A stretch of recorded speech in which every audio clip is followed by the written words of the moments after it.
আমরা আধুনিক পরিবারে একটা আমাদের দিদিভাইকে পেয়েছি।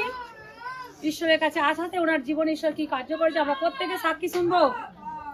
হালেলুয়া। প্রত্যেকে আমরা সাক্ষীর দিকে মন দেব। দিদিভাই আপনার নাম নাম বলো। মানে নাম পম্পা দলি, বাড়ি হচ্ছে কি সরপাই।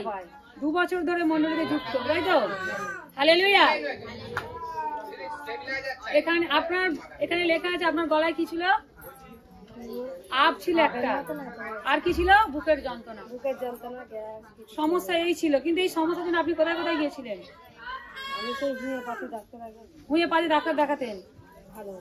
তাহলে হোমিওপ্যাথি ডাক্তারের ওষুধ খেতেন, আপ বা বুকের যন্ত্রণা ভালো হয়েছিল না, তাই তো?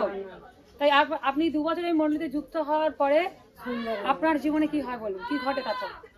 আর কিছু সুন্দর হয়ে গেছে। মানে এনেই যে গলায় আপ ছিল, এখানটা ভারী হয়ে থাকতো, ওটা কি আপনার মধ্যে কি যন্ত্রণা হতো?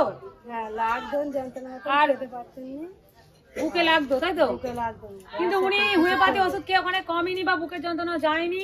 এখানে মন্ডলীতে আসাতে, এই চার্জে যুক্ত হওয়াতে, পাস্টার দ্বারা লেয়ান পে নেওয়াতে, ওয়ার্ড বলাতে, উনি আমেন রিসিভ করাতে ওনার গলার মধ্যে সেই আবও গায়েব হয়ে গেছে, বা বুকের যন্ত্রণা থেকে উনি কি হয়েছে আজকে সম্পূর্ণ মুক্তি পেয়েছে।